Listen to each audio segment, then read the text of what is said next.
Taylor Swift subpoenaed in the Justin Baldoni-Blake Lively lawsuit. The superstar's legal team issuing a blistering response. A subpoena just shook up the Hollywood friendship circle.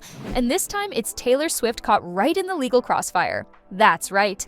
Taylor has officially been dragged into the lawsuit between Blake Lively and Justin Baldoni over the chaos surrounding their film, It Ends With Us, and fans are losing it. After months of whispers and side-eyes, this drama just went from speculative gossip to legal reality. And now everyone's asking, how deep is Taylor actually involved? And is this going to wreck her friendship with Blake? Taylor Swift's representatives are arguing that this subpoena is a publicity stunt meant to draw attention to the case by using the megastar's celebrity status. Swift's team is now strongly denying any meaningful involvement. Let's roll it back for a sec. We've all been following the mess that erupted behind the scenes of It Ends With Us. From creative clashes to legal claims, things got so bad that Blake Lively ended up filing a full-blown lawsuit against Justin Baldoni, the film's producer and co-star. And buried in those early legal documents, a casual name drop of none other than Taylor Swift. At first, people didn't think much of it. A best friend offering a little feedback at a rooftop hangout? Whatever. But now, Taylor has officially been subpoenaed, meaning she's being called to participate in the lawsuit. Legally. Not gossip. Not rumors. This is real. So, what actually happened that dragged the world's biggest pop star into courtroom drama? According to Justin's complaint, Blake was super hands-on with the production and even wrote her own version of a pivotal rooftop scene. She allegedly brought her script to a meeting at her penthouse, where both her husband Ryan Reynolds and Taylor Swift were present, and they both praised her writing. Seems harmless, right? Well, Justin claims that Blake used their A-list validation to pressure him into accepting her version.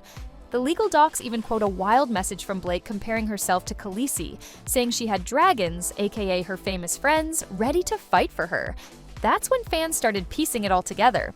Was Taylor just being supportive, or was her opinion being weaponized?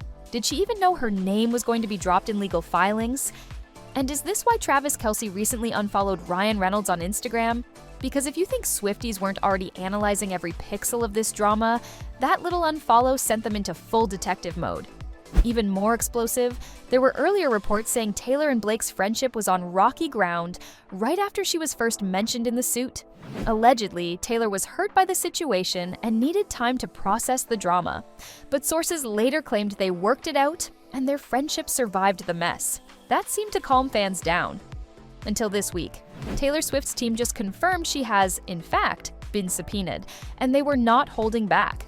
A spokesperson for Taylor told TMZ that she had nothing to do with the film's production beyond licensing one song, My Tears Ricochet, and that she never stepped foot on set, didn't offer notes, didn't weigh in on casting, and didn't even see the movie until after its release.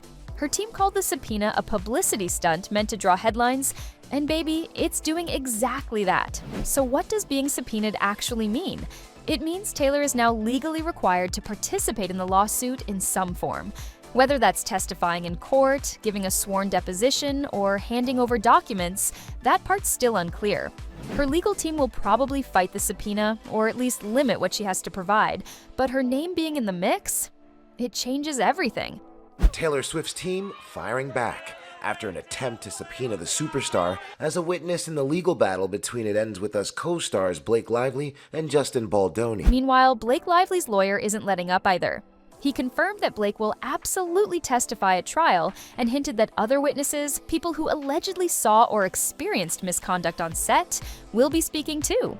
They're planning to present documents, witness statements, and apparently even involvement from Sony Pictures. But Blake's team is now saying the focus has been hijacked. Her lawyer claims all this celebrity noise is deflecting from what really matters, that Blake was allegedly retaliated against for speaking up about harassment on set. So where does Ryan Reynolds fit into all this? Well, his name was also mentioned in the lawsuit, but Blake's team is trying to get those parts dismissed. It's unclear if he'll have to testify, but considering his name keeps popping up alongside Taylor's, you better believe the public interest isn't going anywhere. And speaking of public interest, people have been digging up old interviews where cast members talk about Taylor Swift's supposed involvement.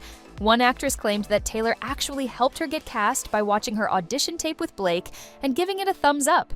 Another interview had a producer flat out saying that both Blake and Taylor signed off on casting decisions. Now, with Taylor's team calling that narrative completely false, fans are side-eyeing everyone involved and wondering if some people were just name-dropping to flex influence they didn't really have. News for Taylor? I mean, honestly, she was with me on this experience the whole time, all on it. So, like, she really lived this with me. Yeah, she was, you know, she's a person who shows up. That Taylor may have had some influence in getting. Yes, she did. Yeah, I know. I don't even know if I'm meant to be saying it, but I'm saying it. Yeah, she was a helpful part of the process of the audition, which I found out later after I got it, and that rocked my. She told me Taylor Swift helped her get the role, like signed off on her audition. I was casting, and I had actually brought in and showed her casting tape to Blake and Taylor, and they were both like, yes, her. And that's a true story. At this point, the drama around It Ends With Us is way messier than the actual plot of the movie. Between legal threats, celebrity fallout, and now Taylor being legally pulled into the middle, this isn't just a film, it's a full-on scandal. And with Discovery underway, even more names could be dragged in soon. Whether Taylor actually has to take the stand or this all gets handled quietly behind the scenes, her name being attached to the lawsuit is already having an effect. The media frenzy is only growing, and her relationship with Blake is once again under a microscope.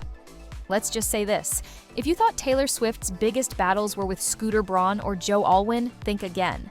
Because this lawsuit is threatening to blow up one of her closest friendships and paint her as a pawn or a dragon, depending on whose side you believe. What do you guys think? Is Taylor being unfairly targeted for something she had nothing to do with? Or is there more to this rooftop meeting than we're being told? Drop your thoughts in the comments, hit that like button, and subscribe for more piping hot updates. Because baby, this tea is nowhere near cooled down.